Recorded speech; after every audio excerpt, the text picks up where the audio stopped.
Hello बच्चों, विद्या मंदिर class में आपका स्वागत है। आज हम लोग काफ़ी इंटरेस्टिंग टॉपिक इंग्लिश ग्रामर के कुछ बेसिक्स को समझेंगे।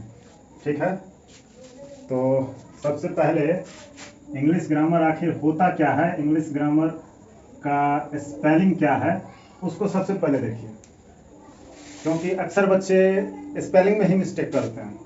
देखिए, English ENGLISH, English grammar GRAMMAR। अक्सर बच्चे क्या करते हैं, MAR की जगह पे ER का इस्तेमाल करते हैं। तो आज से आप लोग ये मिस्टेक मत करना, ठीक है। ग्रामर का स्पेलिंग GRAMMAR।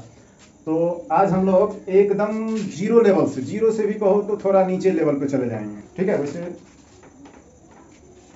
समझने की बात है, जीरो से नीचे क्या हो सकता है। तो ग्रामर आखिर हम लोग पढ़ते क्यों हैं, सबसे पहला प्रश्न ये उठता है कि आखिर इसको पढ़ने की ज़रूरत क्या है। तो इसको समझाने से पहले मैं आप लोगों के सामने कुछ सेंटेंस लिखूंगा, कुछ वाक्य लिखूंगा, तो आपको इसके इम्पोर्टेंस का पता चलेगा, ठीक है। चलिए, मैं पहला सेंटेंस आपके सामने में लिख दे रहा हूं। ये राम हमारा काफ़ी पॉपुलर नेम है।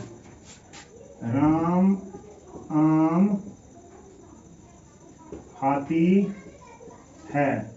आप कहोगे ये सर क्या कर रहे हैं, मैं समझा रहा हूँ। सेकंड में सीता गीत गा रहा है।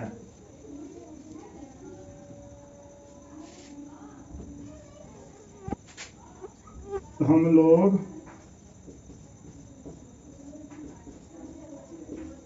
किताब पढ़ता है।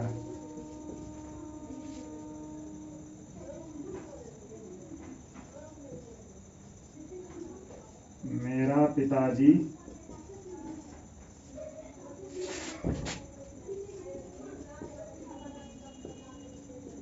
सो रहा है। चलिए देखिए, यहीं से आपको इसके इम्पोर्टेंस का कुछ पता चलने वाला है। तो फर्स्ट में मैंने क्या लिखा है कि राम आम खाती है। अभी तक आप लोग इससे काफ़ी परिचित हैं कि, और आप इसको जान रहे हैं कि नहीं, यहाँ राम आम खाती है नहीं बल्कि राम आम खाता है होगा, ठीक है। सीता गीत गा रहा है नहीं बल्कि सीता गीत गा रही है होगा। हम लोग किताब पढ़ता है ये नहीं बल्कि हम लोग किताब पढ़ते हैं। और लास्ट में है कि मेरा पिताजी सो रहा है, इसको हम कैसे लिखेंगे, मेरे पिताजी सो रहे हैं, ठीक है।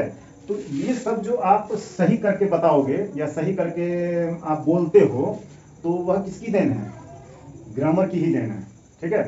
तो ग्रामर हमें क्या करता है, ग्रामर हमें भाषा को शुद्धता प्रदान करता है। हम भाषा एक दूसरे के समक्ष जो बोलते हैं उसमें काफ़ी अशुद्धियाँ होती हैं। तो यही ग्रामर हमें क्या कहता है कि नहीं, आप भाषा में थोड़ा सा प्योरिटी लाओ, वो भाषा जो आप बोलते हो उसमें थोड़ा सा शुद्धता लाओ, मर्यादित ढंग से बोलो, ठीक है। तो ग्रामर हमें क्या कर रहा है कि बस इसका मेन कोई रोल नहीं है, इसका सिर्फ इतना ही रोल है कि भाषा को शुद्धता प्रदान करना, ठीक है। अब जैसे देखो कि आपके घर में पूजा पाठ होता है, जैसे सत्यनारायण भगवान की पूजा होती है, तो पूजा में पंडित जी पूजा कराते हैं और सामने में थोड़ा सा प्रसाद वगैरह रहता है, और जो बांटने के लिए होता है तो बांटने के लिए ढेर सारा मात्रा में अलग एक बर्तन में रखा हुआ रहता है। तो पब्लिक को जो दिया जाता है तो वह जो बड़ा बर्तन है उसमें से निकाल करके दिया जाता है, वह भी तो है प्रसाद ही, ठीक है। तो भाषा को समझो कि वह क्या है, पूरा पूरा का पूरा जो है सो वो बर्तन में जो प्रसाद रखा हुआ है वो है। और पंडित जी फिर क्या करते हैं, उसमें कहते हैं कि उसमें थोड़ा सा तुलसी का पत्ता गिरा दीजिए। तुलसी का पत्ता गिरा दीजिए मतलब क्या हुआ कि वो उसको शुद्ध कर दिया, उसमें जो भी अशुद्धता है वो तुलसी के पत्ता गिरने से शुद्ध हो गया। तो ग्रामर भी उसी तरह से एक तुलसी के पत्ते के समान है कि वो क्या कर रहा है, भाषा रूपी प्रसाद में वो शुद्धता प्रदान करने का काम कर रहा है। आई थिंक आप लोगों को बात समझ में आ रहा होगा कि हम यहाँ पर राम आम खाती है को कर दे रहे हैं कि नहीं, ये गलत है। आपको ऐसे लिखना चाहिए कि राम आम खाता है। तो हम यहाँ से इम्प्योरिटी को हटा दिए, तो यह इम्प्योरिटी हटाने के लिए हमको कौन बोला, तो ये ग्रामर बोला, ठीक है। सीता गीत गा रहा है, तो इसमें हम क्या बोलते हैं कि नहीं, सीता गीत गा रही है। यहाँ पे आप ऐसा कर दो तो ये सही हो जाएगा। इसके बारे में कौन इन्फॉर्म किया, तो ग्रामर किया। हम लोग किताब पढ़ता है, नहीं, आप इसको हटाओ यहाँ से और यहाँ पे एक ही मात्रा लगा दो, ठीक है, और यहाँ पे अनुस्वार लगा दो। क्या हो जाएगा, हम लोग किताब पढ़ते हैं। तो इसके बारे में कौन हमको जानकारी दिया, तो ग्रामर दिया। फिर मेरा पिताजी सो रहा है, इसमें आपको क्या करना है, यहाँ से आकार की मात्रा को हटाना है और एकार की मात्रा को लगाना है, क्योंकि पिताजी हमसे बड़े हैं और बड़ों के साथ थोड़ा सा आदरपूर्वक शब्दों का इस्तेमाल करना चाहिए। तो क्या हो जाएगा, मेरे पिताजी सो रहे हैं, क्या करेंगे, सो रहे हैं। तो ये जो आप भाषा को सही कर रहे हो, शुद्ध कर रहे हो, प्योरिटी प्रदान कर रहे हो, तो यह प्योरिटी आप किसकी वजह से प्रदान कर पा रहे हो, ग्रामर की वजह से। ठीक है, तो अब आप लोगों को समझ में आ गया होगा कि ग्रामर पढ़ना क्यों जरूरी है। ठीक है, चलिए तो अब हम लोग ग्रामर के डेफिनेशन को जानते हैं, समझते हैं कि ग्रामर है क्या चीज। आधा से अधिक आप लोग समझ चुके होंगे कि ग्रामर आखिर है क्या। तो देखिए, ग्रामर हमें मतलब भाषा को, चाहे आप कोई भी भाषा पढ़ो, चाहे हिंदी पढ़ो, इंग्लिश पढ़ो, संस्कृत पढ़ो, उर्दू पढ़ो, मतलब भाषा का जो भी विषय पढ़ते हो। अब कहते हो सर फिजिक्स में ग्रामर क्यों नहीं है, मैथ में ग्रामर क्यों नहीं है, केमिस्ट्री में ग्रामर क्यों नहीं है। आपका प्रश्न बिल्कुल सही है। ठीक है, तो उसका जवाब भी मेरे पास है। तो क्या आप ये बताओ कि आप ग्रामर में, सॉरी, आप मैथ में किसी से बात की हो, केमिस्ट्री की भाषा में आप किसी से बात की हो, फिजिक्स में किसी से बात की हो, फिजिक्स का लैंग्वेज इस्तेमाल करते हुए? तो आपका जवाब होगा नहीं। हम लोग या तो हिंदी में बात करते हैं, या तो इंग्लिश में बात करते हैं, या तो संस्कृत में बात करते हैं, या तो उर्दू में बात करते हैं, या तो फारसी में बात करते हैं। तो इस तरह से जो आपका भाषा है, जो आप बोलते हो, तो उसी में प्योरिटी की जरूरत होती है ना।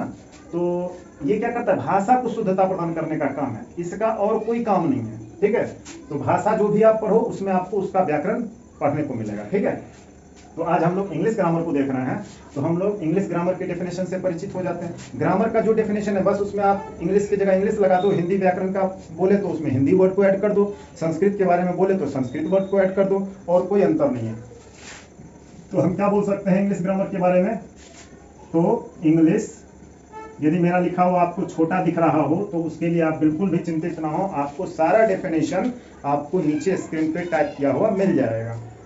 चलिए, इंग्लिश ग्रामर, आप लोगों के लिए इतना परिश्रम हो रहा है तो आप लोगों से भी कुछ आशाएं हैं कि आप लोग भी जो है थोड़ा सा, यदि आप हमसे कुछ सीख पा रहे हैं तो मेरा भी फर्ज बनता है कि हम आपसे कुछ गुरु दक्षिणा लें। और गुरु दक्षिणा में आपको कुछ नहीं करना है, बस इस चैनल को सब्सक्राइब कर लेना है और साथ ही साथ एक लाइक कर देना है। ठीक है, चलिए, क्योंकि जब तक आप गुरु दक्षिणा नहीं दोगे तो फिर सीखने का क्या मतलब है।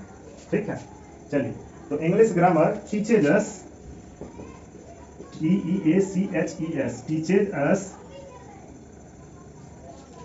how to read, write and speak English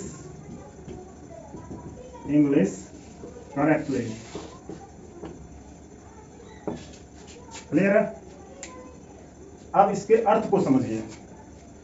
English grammar यानी कि अंग्रेजी व्याकरण, टीचेज अस, यहाँ टीच मतलब होता है पढ़ाना, और ये अस जो है, अस का मतलब होता है हमें, या वी का ऑब्जेक्टिव केस है। तो इंग्लिश ग्रामर टीचेज अस, इंग्लिश ग्रामर हमें सिखाता है। क्या सिखाता है? हाउ टू रीड, कैसे पढ़ा जाए, राइट, कैसे लिखा जाए, एंड और स्पीक इंग्लिश करेक्टली, और कैसे बोला जाए क्या चीज, इंग्लिश यानी कि अंग्रेजी, करेक्टली मतलब शुद्ध। अब इस पूरी बातों को अगर हम एक लाइन में बोलें तो इस तरह से बोल सकते हैं कि इंग्लिश ग्रामर हमें इंग्लिश को शुद्ध पढ़ना, लिखना और बोलना सिखलाता है। ठीक है, इंग्लिश ग्रामर हमें क्या करता है? इंग्लिश को शुद्ध पढ़ना, लिखना और बोलना सिखलाता है। इसी तरह हिंदी ग्रामर के बारे में हम क्या कर सकते हैं? तो Hindi grammar teaches us how to read, write and speak Hindi correctly. Sanskrit grammar में आएंगे तो Sanskrit grammar teaches us how to read, write and speak Sanskrit correctly. इस तरह से आप किसी भी भाषा का ग्रामर को डिफाइन कर सकते हो। ठीक है, चलिए, तो ग्रामर के डेफिनेशन में अब आपको कोई दिक्कत नहीं। अब आते हैं हम लोग इसके काइंड्स पे, प्रकार पे। देखिए, पूरा जो इंग्लिश ग्रामर है, जो पूरा आप बुक देख रहे हो, काफी मोटा तगड़ा, ठीक है, उसको इंग्लिश ग्रामर में जो हमारे ग्रामेरियन है उसको क्या किए, कुछ पार्ट में बांट दिए। तो उस पार्ट को ही आपको पूरा पढ़ना होता है। ठीक है, तो वो कितने पार्ट्स हैं, कितने काइंड्स हैं, उसको आज हम लोग देख लेते हैं। काइंड्स ऑफ इंग्लिश ग्रामर, यानी इंग्लिश ग्रामर के भेद या प्रकार। तो देखिए, there are 4 types of English grammar. English grammar के 4 प्रकार हैं, but in ancient English grammar there are 5 types of English grammar. But जो हमारा प्राचीन अंग्रेजी व्याकरण था उसमें इंग्लिश ग्रामर को 5 वर्गों में बांटा गया था। ठीक है, अब मॉडर्न इंग्लिश ग्रामर में उसमें से एक पार्ट को अब रिमूव कर दिया गया, ठीक है, क्योंकि उसका यूज के साथ नहीं के बराबर होता। तो फर्स्ट आपका क्या है, ऑर्थोग्राफी। आप लोग लास्ट तक जुड़े रहिएगा, इसमें और भी कई बातें आप लोगों को हैं जो जाननी चाहिए। स्किप करके आप अधूरा नॉलेज लेकर के यहाँ से ना जाएं, पूरा देखें, आपको सारी चीजें स्पष्ट समझ में आएंगी, ठीक है। देखिए ऑर्थोग्राफी, ऑर्थोग्राफी को हम लोग वर्ण विचार के नाम से जानते हैं।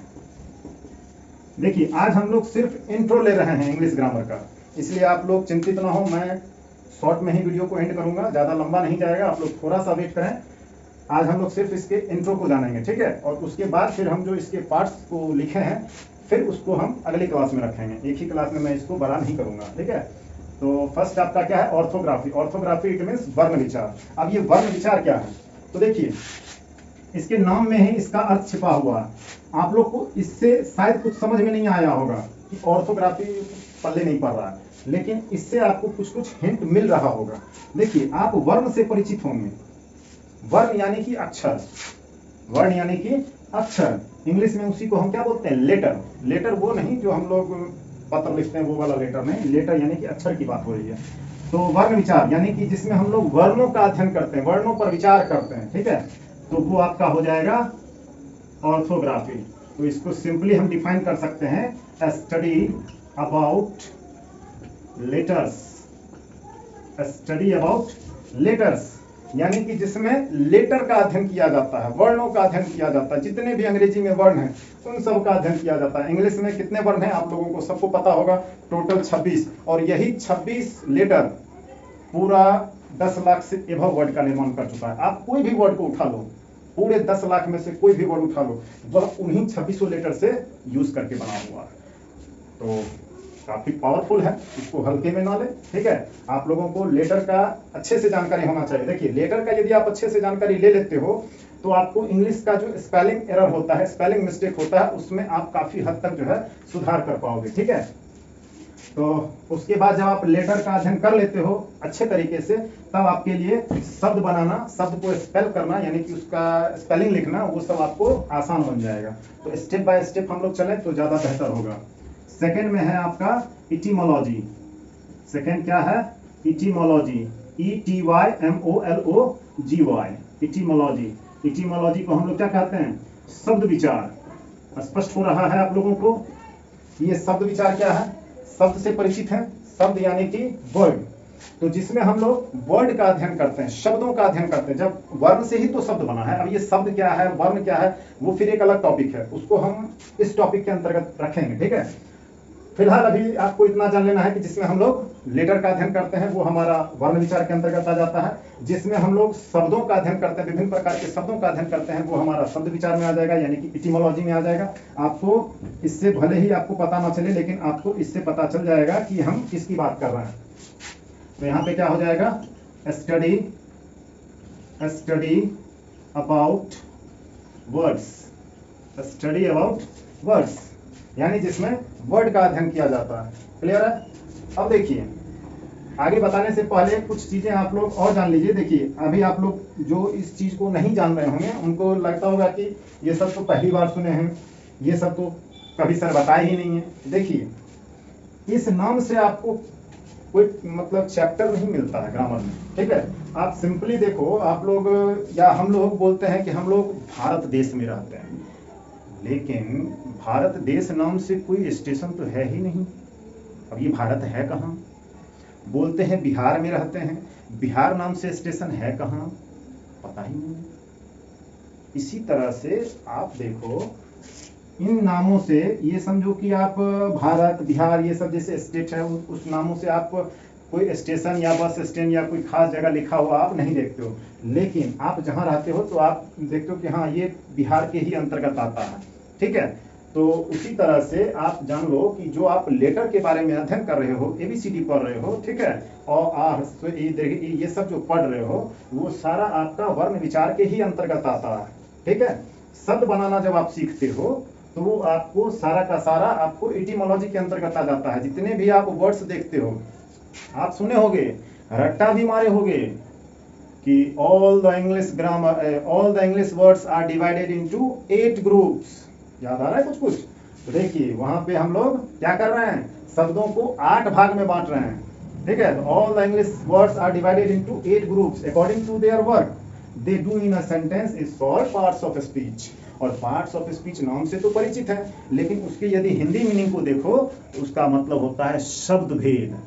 तो वहां शब्दों का ही भेद किया गया है 8 तरीके से। ठीक है, तो वो आप क्या पढ़ रहे होते हैं, इटिमोलॉजी पढ़ रहे होते हैं। समझ में आ रही है? चलिए आगे देखते हैं। थर्ड में आइए, सिंटैक्स। सिंटैक्स, सिंटैक्स यानी कि वाक्य विचार। जब आप शब्द को समझना स्टार्ट कर देते हो तो फिर आप शब्द से वाक्य बनाने पर आ जाते हो, वाक्य बनाते हो। तो जब आप वाक्यों का अध्ययन करते हो, विभिन्न तरह तरह के वाक्यों का अध्ययन करते हो, तो वो आपका किसके अंतर्गत आ जाता है, वाक्य विचार के अंतर्गत आ जाता है। ठीक है, तो आप इसको क्या लिख सकते हो, स्टडी अबाउट सेंटेंसेस। क्लियर है? चलिए अब इसका लास्ट है पंक्चुएशन। पंक्चुएशन, PUNCTUATION, पंक्चुएशन यानी कि चिन्ह विचार। तो चिन्ह विचार यानी कि जिसमें हम लोग चिन्हों का अध्ययन करते हैं। क्या लिख दिया जाए, study about sign, SIGN, and symbol, SYMBOL, symbol. आप लोग टेंशन ना लें, यदि स्क्रीन पे नहीं दिखता होगा तो मैं इसको टाइप कर दूंगा, आप लोग उसके लिए निश्चिंत रहें। आप लोगों को कहीं से कोई दिक्कत नहीं आने वाली है। ठीक है, और एक 5वां प्रकार भी था प्रोसोडी यानी कि छंद विचार। तो इसको अब इंग्लिश ग्रामर से मतलब इसका यूज केस काफी कम होता था, इसलिए इसको हटा दिया गया। तो देखिए इंग्लिश सिंबल में हम लोग क्या यूज करते हैं जनरली कि full stop, comma, sign of exclamation, उसके बाद question mark, double inverted comma, single inverted comma, apostrophe. ये सारे के सारे चीज़ों के बारे में जो हम अध्ययन करते हैं, आपको जो टीचर बताते हैं कि कहाँ फुल स्टॉप पढ़ना चाहिए, कहाँ कॉमा पढ़ना चाहिए, कहाँ सेमी कॉलन पढ़ना चाहिए, कहाँ साइन ऑफ एक्सक्लेमेशन पढ़ना चाहिए, कहाँ क्वेश्चन मार्क पढ़ना चाहिए, तो वो सारा का सारा किसका पार्ट होता है, पंक्चुएशन का पार्ट होता है। ठीक है, तो आज हम लोग इंग्लिश ग्रामर के इंट्रो क्लास को देख चुके हैं। इंग्लिश ग्रामर हम लोग क्यों पढ़ते हैं इसके बारे में आपको पता चल गया होगा, और इसके कितने पार्ट्स हैं उस पार्ट्स को भी हमने काफ़ी इजी वे में आपको समझाने का प्रयास किया है। आई थिंक आप लोगों को समझ में आ गया होगा। तो आज की क्लास को ज़्यादा लंबा न खींचते हुए यहीं पर समाप्त करते हैं, और आशा करते हैं कि आप लोगों को ये समझ में आ गया होगा। ठीक है, और यदि आप लोगों को क्लास अच्छा लगता है, मेरी बातें यदि आप लोगों को समझ में आती हैं, तो इस चैनल को ज़्यादा से ज़्यादा आप सपोर्ट करें, लाइक करें। यदि सब्सक्राइब कर लिए हैं तो आपका बहुत बहुत धन्यवाद। यदि सब्सक्राइब नहीं किए हैं तो कृपया करके सब्सक्राइब कर लें। आपको हमारे चैनल पे इसी तरह के एजुकेशन से ही रिगार्डिंग आपको मतलब अच्छी अच्छी जानकारियाँ देखने को मिलेगी। ठीक है, चलिए धन्यवाद।